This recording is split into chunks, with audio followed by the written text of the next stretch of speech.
attacking HWC 2015 and let everyone know that the Grand Finals begins now. Oh, this is going to be an explosive match. There's going to be Freeze Mage versus the crazy Tempo Mage of Hotform. Now, a few players brought Tempo Mage to the tournament in the round of 16, but Hotform was the only one to emerge with the deck, and it has been a pretty rough journey in some games, but more so recently in the games we've seen in our finals here at Blizzcon, it has had quite a good success. I mean, we saw Hotform just have an incredible comeback with his Tempo Mage deck against Kuno and his Paladin deck. You know, those Flame Wakers just firing off shot after shot and killing things everywhere. Not really going to be a key card in this matchup, but definitely a defining card of the deck. I feel like the Flame Waker does actually push for a ridiculous amount of damage. It's kind of like the knife juggler of the deck. It's where if it gets a little bit out of control, it's like, oh, hey, I have way too little HP for this amount of mana crystals. I mean, it is a card that in this matchup, it's not really going to have the ability to clear the board like it does against Muster for Battle, things like that. But it effectively is +2 spell damage for all of your spells you're aiming at your opponent's face when they have no minions in play. And Freeze Mage, not a deck that typically has many minions. It doesn't have many minions, but the minions that they do have can have dramatic impact with Doomsayers, with cards like the Emperor Thorson reducing the cost. Ostkaka's going to be looking for that early game card draw, though. What you want to do as the Freeze Mage, you want to ultimately keep your hand count high and keep the board count low, and then you stall for as much time as you can to get that damage burst and to finish the game. Yeah, well, the Frostbolts are really good cards. They're ones that kind of allow you to stall. Often we see players coin out just their most powerful 2-drop when they're playing an aggressive deck. So Ostkaka did have the 2 Frostbolt answers, but as it so happens, Hotform has a more slowly developing hand here with the Flamewaker, but he actually decides to push it out as fast as possible. Yeah, the key for the Tempo Mage deck in this matchup is to apply pressure, able to get the Freeze Mage decks in the position where it has to use its for things as removal, like Frostbolt to kill things, rather than being able to save those Frostbolts up for a lethal burst damage thanks to Alexstrasza. We do see Hotform here with some of his much less effective cards in this matchup in his hand. Those mirror images, great against decks like Paladin, which he just faced in the semifinals, but not so good here. That's right, but I mean, they do still serve as 2 face damage. That is an arcane shot worth of damage for the mage in this scenario. And every point of damage really does end up mattering here, because the Freeze Mage will end up trying to pile as many life points as possible. So if you can get early game pressure and damage in, then Freeze Mage might have to alter their place to survive as opposed to kill. We do see an interesting card picked up by Hotform there, the Nexus Champion Sarad. That's a kind of defining card of his particular style of Tempo Mage deck. We've seen some pretty cool spells come off that throughout this tournament. There has been some pretty cool ones, but I don't think we've seen any like really game-winning, crushing ones. So the card hasn't had its time to shine quite yet, but perhaps this game. Yeah, there's many things that can be pulled, which you don't really think about, but for example, Flare just happens to be a spell, and you can pull it for the Nexus Champion Sarad. We did see Hotform get a Tree of Life off of the Tree of Life earlier. That could be a pretty exciting one when you're about to get burst down by Freeze Mage. Yeah, for sure. I mean, it works both ways. Maybe he doesn't want to kill the Freeze Mage, or doesn't want to give that Freeze Mage that chance to live. I am surprised to see the Acolyte here. It does seem like it's going to draw 1 extra card, which is really the goal of the Acolyte. It's going to draw 1, but you want to draw an extra 1, and sometimes you want to save it until 5 mana crystals to be able to ping it yourself. But here against the Flamewaker, I think Ostkaka just thinks it's not going to happen, and if it does, it's going to come at the cost of a Frostbolt, which I guess he's willing to do. Yeah, the burst damage from the Tempo Mage is one of the key elements in their ability to really beat the Freeze Mage deck. They need to be able to save up enough damage that they can break your Ice Block and then still burst you down the following turn. So things like Frostbolt, like Fireball, they're actually very valuable for the Tempo Mage in this matchup. And we do see Mirror Image come in effectively as Arcane Shot, get those 2 damage in. Those 0/2s not really going to have an impact. That's still pretty good. I mean, so far we've seen 3 spells played. The Flamewaker has done 6 bonus damage alongside the 2 that it hasn't attacked twice already. So it's making a pretty good presence, more so than I thought it would being coined out. I think so too. And one thing that I do like that Hotform prioritized that previous turn is card draw. One of the things that you can effectively do is make Tempo Rage run out of resources because it's so spell heavy. All those things might all in for damage, and then you have nothing left, and you're left drawing 1 card to kill your opponent. Instead, he's keeping his hand count pretty high, so he has many resources to fight a long game. Yeah, he does have that Azure Drake in his hand as well, and just squeezing the extra couple of damage out of the Flamewaker, that's important. If he doesn't have a Flamewaker in play when he does play Mirror Entity, or Mirror Image rather, it basically does nothing. We see a lot of spells being able to play this turn, though. He's actually able to play the Unstable Portal to Frostbolt and another Mirror Image if he wishes. That's 6 more little pings from the Flamewaker. Yeah, that is so much more than I thought it would do. What's in the box? Ooh, That's actually pretty interesting. Yeah. Tournament Medic with the Inspire, heal your hero for 2. That can allow him to possibly, makes a surprise burst of healing to get himself out of lethal damage range. Yeah, healing definitely stalls out the game a lot, and in this matchup against the Tempo Mage, usually the game is played, the Tempo Mage is doing all it can to put pressure on the Control Mage, so it can't do the flip strategy from controlling the game to being the aggressor and trying to close it out. And when you have just a little bit of healing, you often are just out of range and end up winning the game as a result.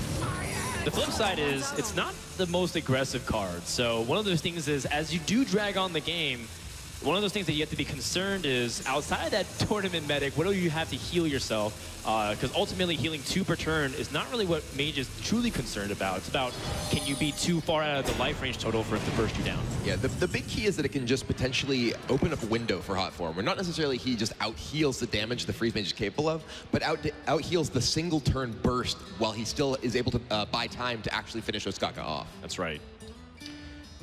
All right, well, this is a pretty tough turn for Ostkaka. I mean, he's facing a pretty full board, but it doesn't look threatening, even though that Flame Waker has basically hit past the halfway point. There are 5 minions in play and 2 power. It's kind of a bot low. That's a pretty low amount of damage. It's a deceptively low amount of damage. Right, but like exactly, because there is a lot of potency with things like Fireball on the other end. Ostkaka, if he plays Emperor Thorson, reduces his hand count by 9 total mana, and also has opportunities for free Ice Lances. That could be just too much damage to overcome. Yeah, the big key here for Ostkaka with that Emperor is getting the reduction on the Frostbolts and Ice Lances specifically. It's great in everything, but it's particularly powerful in your cheap spells because it allows you to weave them in with basically anything else that you want to do, particularly something like Archmage Antonidas. That's right. And pretty tough decision here. What do you think about decision to Emperor? Yeah, the Emperor is very threatening, as you guys talked about, but you're just so close. When you're in those very close moments, sometimes you feel like you want to control the game to stay as the aggressor and not take any risks. But sometimes it's very difficult to understand what risks you really are taking against Freeze Mage. Because they could be anything. It could just be more secrets. It also could just be direct damage, which mounts up to enough damage to kill you. One of those things is like, I was counting if Ostkaka drew Thanos, would he have enough to kill his opponent next turn? I mean, those are all things that you have to be accounting with. But he does end up blinking and saying, you know what, I'm not going to try to play with fate here. I'm going to kill his Emperor, take it a little bit slower. That's been the MO so far. Now Ostkaka does have ways to clear the board and develop some stuff onto the board with the Scientist or the Loot Hoarder. Yeah, Ostkaka also knows that Hotform has now used one of his Frostbolts and one of his Fireballs. Yeah. So his ability to do burst damage is greatly reduced. So you think, until there's a card called Archmage Antonidas. And there's Archmage, and there's Nexus Champion. Well, he can build up to those, though. That's in the immediate future, his only real threat is 1 copy of Fireball, 1 copy of Frostbolt. Ooh, speaking of Archmage, and speaking of an excellent card with also reduced cost from Emperor last turn, Ostkaka can potentially, I mean, he can play Archmage Antonidas, fire off Frostbolts and Ice Lances, and generate 3 Fireballs this turn? It does feel a little bit early to really go for an aggressive push right now, though. It feels just a little bit too early. Your opponent's at 29, you're at 17, you have no secrets up right now. But you can activate a secret and then put Archmage with direct damage into your hand and just burn your opponent for victory. I mean, if he does, say he plays Archmage and Frostbolts and kills the Flame Waker. Or just all face. Yeah, or potentially that. Well, he does want to potentially keep himself out of range of dying himself. I think that if he doesn't remove the Flame Waker, he risks the possibility of there being burst damage and then the Flame Waker trigger is going to his face. Sure, makes sense. And he can make up a little bit of that damage too with the Scientist. And training it in, though, and holding on to the second Ice Lance, so that way he can get some additional burst. I like that, because free Ice Lance is really powerful with Alex Straza, making sure that you can follow up a combination attack by going up to 17. Do you think it's time to play the Medic here? You absolutely can, but I feel you want to save that card for when your opponent goes all in with Alex Straza, just to counter it a little bit. And right now, Hotform is at 29, so it wouldn't really be particularly impactful. But Ostkaka, how much burn does he have in his hand? 3 Fireballs, Frostbolt, Ice Lance. 25. That's very, very close. It's close, but it does take multiple turns. Dear. Well, that is the biggest draw possible, the Alex Straza. Yeah, that's a couple of charges that will definitely accelerate Ostkaka's clock here. He doesn't have a ton of damage, but those make it add up a lot faster. It actually feels like Hotform is going to have a lot of trouble surviving, let alone closing out this game. We'll see, though. Champion Sarad could swing things with one draw of a spell. What's in the box? Demon Heart. Not quite what you're looking for. I don't believe he's running any of the neutral demons. So it's unlikely. Illidan? And Imp Master's Imps. Oh, you're right. The Imp Master creates more Imps. Yeah, I guess. He's a reasonable deck builder, not playing those cards. And it is confirmation, by the way, that Ostkaka does have Ice Block up because Alexstrasza... Oh, sorry, because the Ice Block is untargeted. So therefore, Alexstrasza seems to be the likely play this turn. And so he just Alexstrasza Hotform's face, put him to 15. And now, this is just a huge, this is the game-ending opener from the Freeze Mage. This is the point where Hotform is absolutely on the defensive. And I think he's going to need a spectacular card from the Nexus champion to even be in this game right now. Yeah, some removal option would be good, but he can use Demon Heart to kill off this minion, along with the Water Elemental. with the reduced Fireball and the Frostbolt and Blood Mage, Ostkaka can actually play Blood Mage, 2 Fireballs, Frostbolt, and Ice Lance next turn. That's just way too much damage. Yeah, and I think I mean that's it. Right? I don't see a way out of this for Hotform here. He can remove this this Alexstrasza, but he cannot get himself out of burn range thanks to the reduced cost burn spells Ostkaka has in his hand. But at the same time, I mean, I think Hotform played the game very well. He chose his aggressive spots. He could have been more aggressive, but it wouldn't have been aggressive enough in that situation. So I think he gave his best chance to win. As it so happens, Ostkaka just has too much burn. And that's going to wrap up the game. That's right. Game number 1 starts out with a Freeze Mage victory. And Hotform will have some, you know, Wisp Hobgoblin version of another thing. And it's like, what are you doing, man? And he's like, I'm having fun with Hearthstone. Yeah. And yet he's also here in the World Championships trying to fight for his tournament life. It's going to be difficult to try to overcome a warrior, but this is not the usual warrior you've come to expect it, Kibler. Yeah, Hotform, he has actually faced a number of warriors throughout this tournament. He was able to emerge victorious against matchups that were much more difficult than Ostkaka's Patron Warrior. Ostkaka is playing the more mid-range style of new Patron Warrior since the change to Warsong Commander. It's much more of a board presence focused deck, not really with as much armor gain that makes it so difficult for the rogue to punch through, which is going to make cards like Blade Fury that we see in Hotform's hand much more effective. In fact, Hotform is actually at the Blizzcon finals at all just because of an unbelievably bad matchup against Nelio's Control Warrior that he beat with this very rogue deck. So we put him at like maybe 20%, maybe even less than that in that matchup.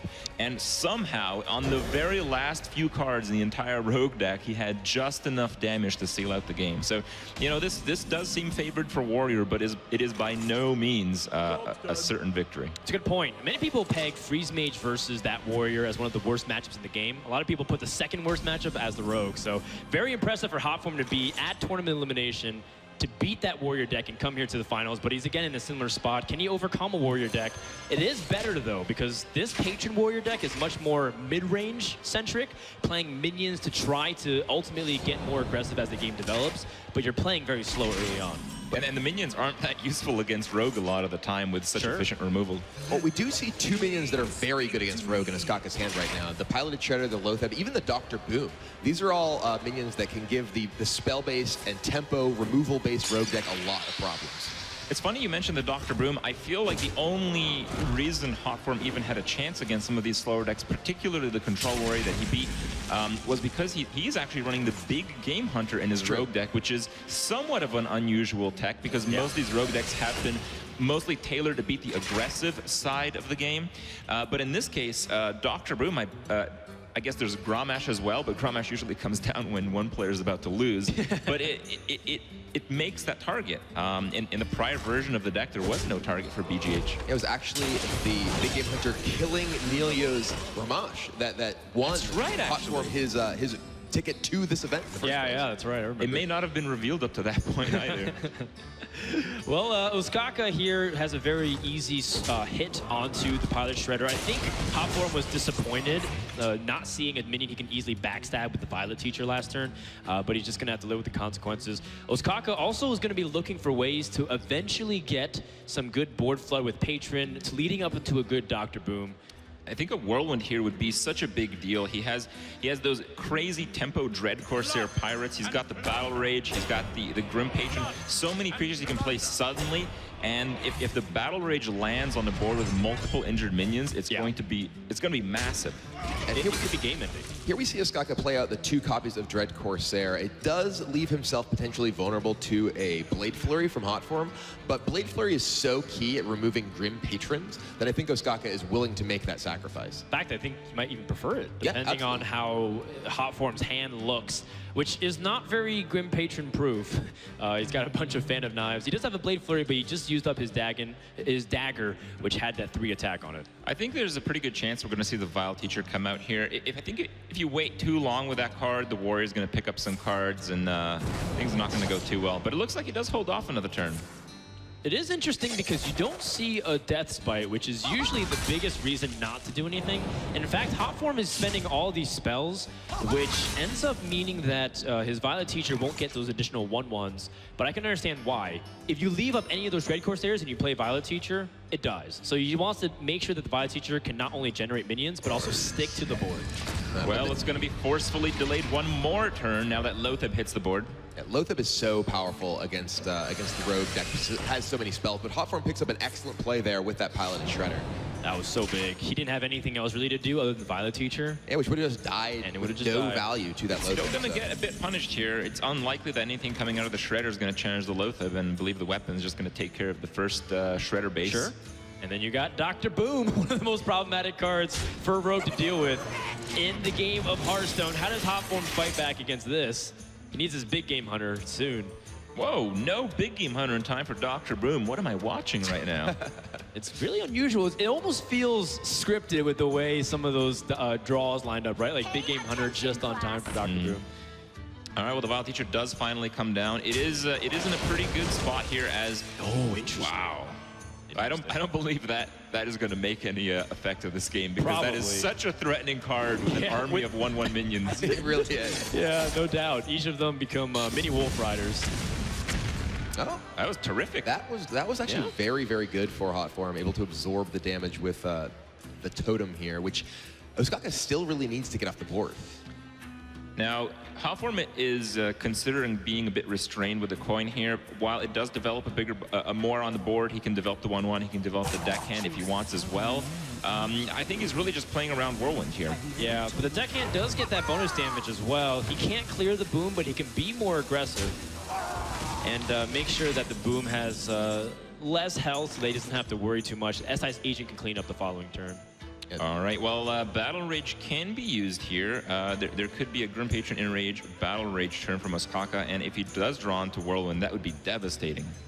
Yeah, that would be so big. He would have a board full of patrons. His opponent doesn't have any opportunity to use Blade Flurry with spell or with any damage to make sure to combine it. It'd be really tough. Just goes with Battle Rage for 2 here. Finds Cruel Taskmaster and Slam. A lot of options still. That still is a board clear, I believe, because he's got ways to pair a lot of damage. Slam on the Violet Teacher, axe it down, and then you got Cool Taskmaster and Armorsmith and Enrage to help clean it up if you want to go that far. There's Whirlwind. If he did do the other play, he would have drawn the Whirlwind. It would have been game-ending. Or so you think, and then Hotform just gets the oil and clears with Flurry, and then it's like, I spent everything for nothing. Well, I think even if he does draw an oil there, it won't really be enough because he has to use up all his resources. He would not only have to draw the oil, he would have to draw much more than that. He'd have to draw Sprint the very next turn, and he'd have to get a good combination of cards from that situation. That is a fantastic point, Crib. Ostkaka is going to take this opportunity just to go really aggressive, set up effectively 2 boom types of attacks. You can either take the Frothing Berserker attack, or you can kill off the Dr. Boom. Well, or Hotform, though. He can SI is a pretty good answer, though. Yeah, or even just Blade Flurry SI is just as okay, too. Yeah, Hotform without any sort of weapon buffs here, so he doesn't have the ability to Blade Flurry these off the board without using additional resource. He's just going to go ahead and clear the boom and do 1 damage, taking down the Frothing as well, so able to clear off the board entirely. Yeah, he is at 12 life, which looks pretty bad, but Ostkaka has no way to draw cards, but he does have a way to put a lot of patrons on the board. Oh, I was really expecting like a Grommash to just end the game with the Enrage. Like, I've seen this too many times. Oh, God. I actually haven't seen that in a while. Well, the Grommash Interage since BlizzCon 2013, was it, Chris? What? Oh. Some PTSD I don't know there. what you're talking about. I think we should focus on this game. Yeah, you didn't go to BlizzCon that year, as far as I remember. Well, I mean, he does have some ways to try to go for Patron Flood, but at the same time, he's got like pieces of combos. Nothing really concrete. Yeah, it seems a bit wasteful to use it. You're still at 23. You have an Armor Smith. You have a long way in this game if you pace yourself. But sometimes if you do too slow of a play, it gives the option for the Rogue to sprint, and then things accelerate by a lot. Yeah, the Rogue deck is able to assemble some really powerful turns thanks to sprint, things like Preparation, Tinker's Sharp Sword Oil. So you don't really have as much time as it might seem. All right, well, with time running out, both in the game and in the turn, looks like he's going to go for a nice little patron turn here.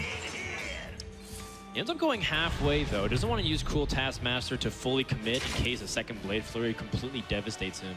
Well, a second Blade Flurry will devastate him. Yeah, the Azure Drake with Blade Flurry, if he does just attack into the he doesn't need it anymore. That's an excellent draw. SIH and able to clear it off, and now he can trade off the patrons very effectively. And Ostkaka is essentially left with hoping he gets Grommash so that Cruel Taskmaster can finish the game. Or some form of draw, or some form of stall. He has, I mean, that's pretty good too. Death Spite is never bad. It's probably the most powerful card in the Grim Patron deck. He can clear off the Azure Drake, potentially develop a Shredder as well. He couldn't even just push for his opponent's face. That seems a little bit too aggressive when you have Cruel Task. At this stage, I think the only way you're sealing out the game is the other Death Spite or a Grommash. So and you also don't necessarily have enough time to attack Death Spite 3 times as well. Yeah, and if you're drawing the Grommash, you have lethal anyway with Cruel Taskmaster. So you're really going off a 3-turn lethal off getting another Death. It seems a bit unlikely. I like the slowing down of the game. Spell damage minions are so threatening when they're on the rogue side of the board. So it just seems like a pretty clear-cut situation here. Also, in some ways, I like that Ostkaka chose to part ways with Inner Rage as opposed to Cruel Taskmaster, just on the off chance the opponent had like a Lotheb and denied the ability for that Grommash to get that Inner Rage off. All right, well, Ostkaka plays his entire hand here. He is looking just to tempo out the Rogue as much as he can. And what does the Rogue pick up? It is going to be a backstab, which is going to be really nice. Big draw big. Hotform there. And then, ooh, a Sharp Sword Oil as well, so he can backstab down the Shredder. Let's see what's piloting that thing. And you can just flurry down the remainder.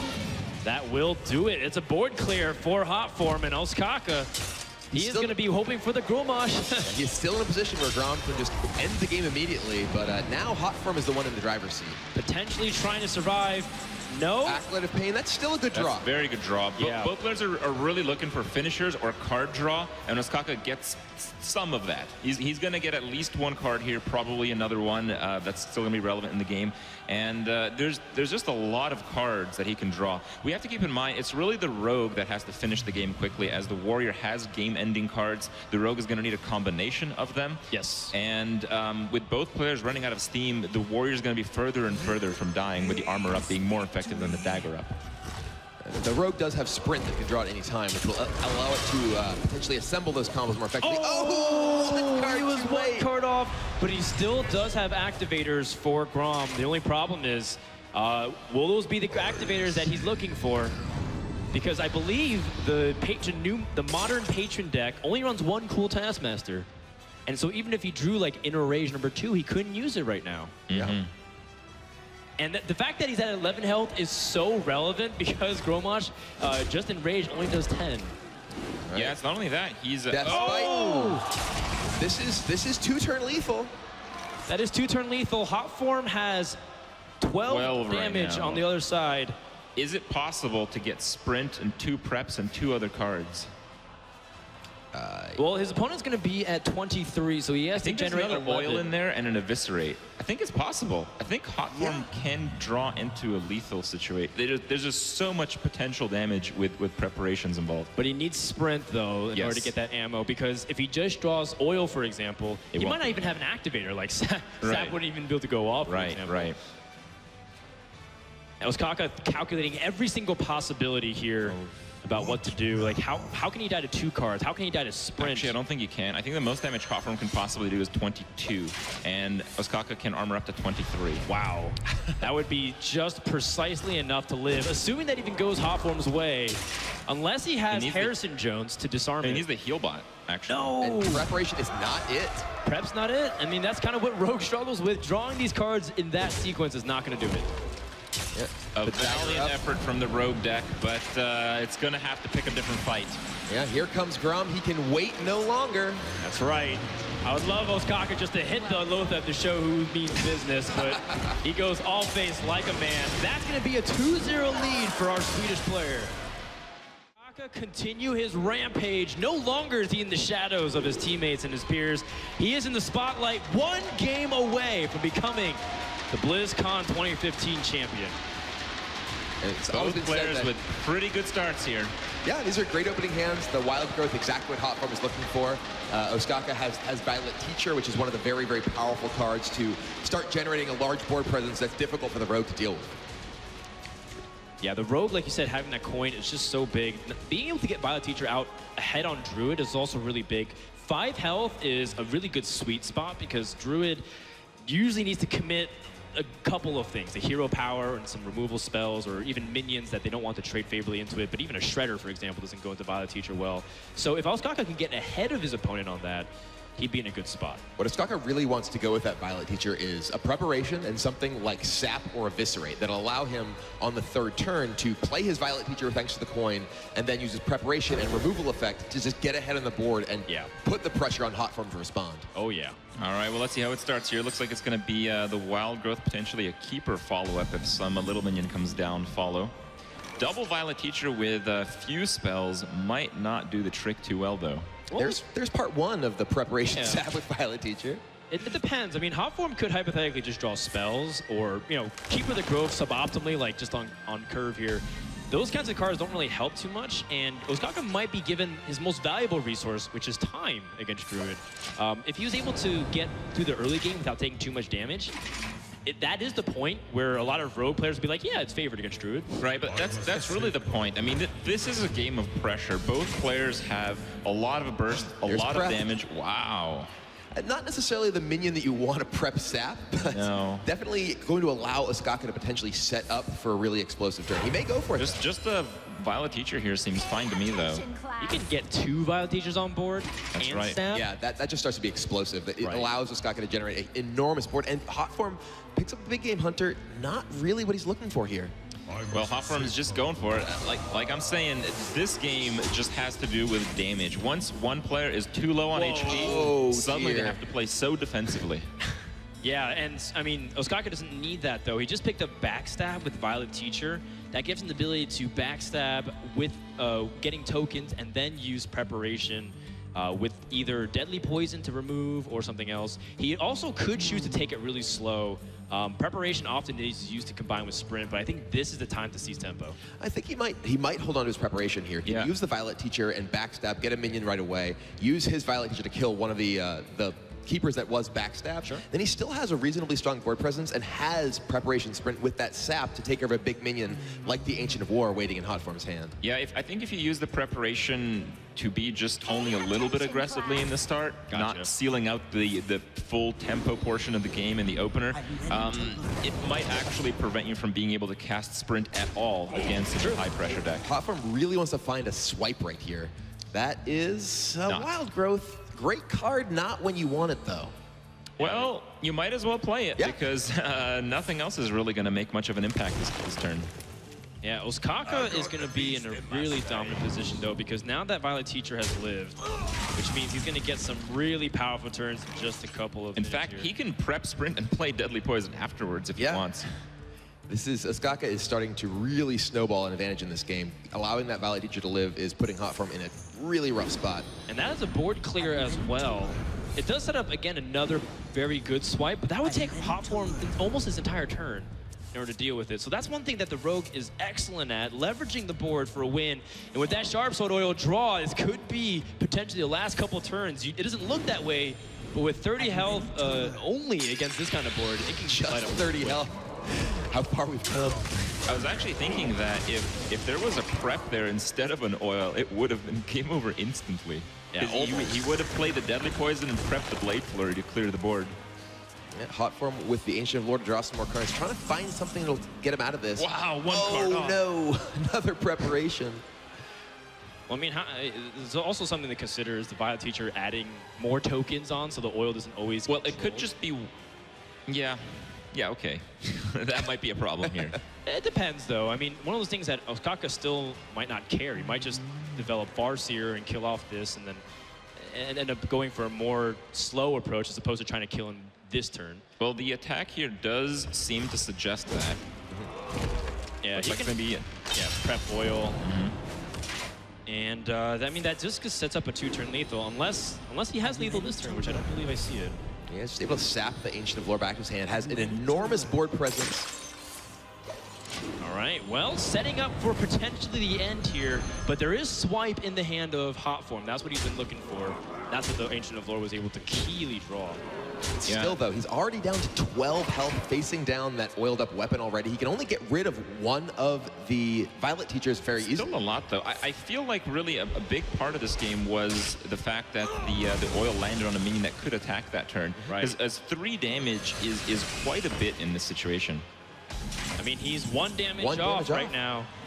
Just needs 1 more point for Ostkaka to find the lethal damage. Fan of Knives could find him an Eviscerate. Thanos could find him a Thalnos or an Eviscerate, I believe. Thalnos would do it. That's right.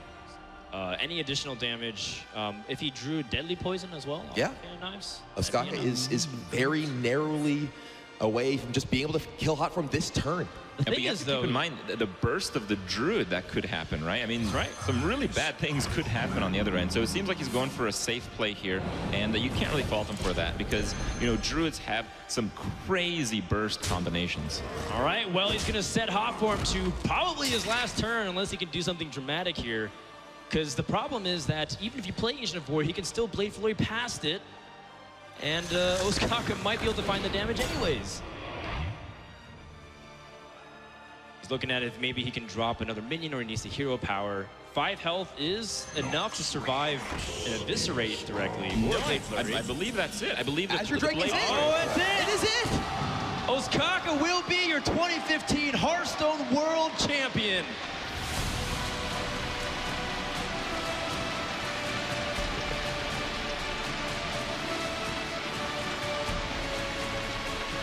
An absolutely dominant performance, climbing through the ladder, through tournaments, being able to overcome some of the most difficult decks with his unique lineup. A champion has emerged, and it is from Europe, the Swedish champion, Ostkaka. The Europeans knew it all along.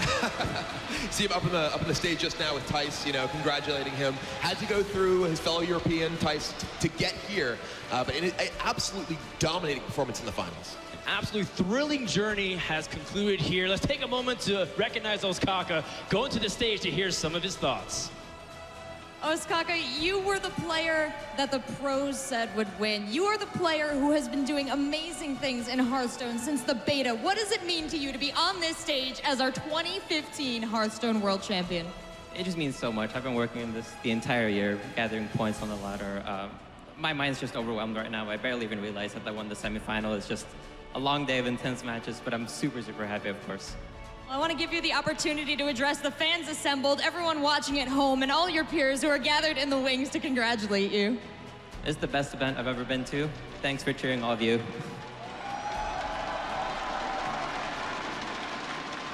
And now to present you with your trophy, the President and CEO of Blizzard Entertainment, Mr. Mike Morheim.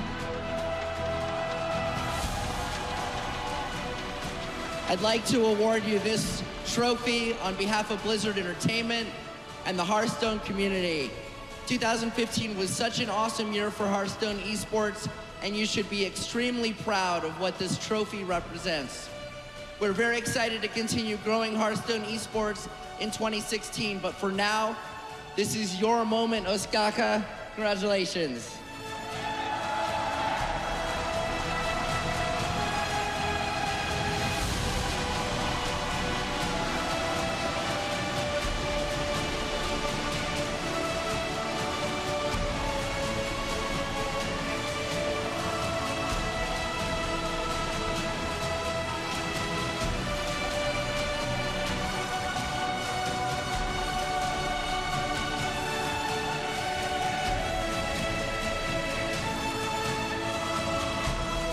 Thank you so much.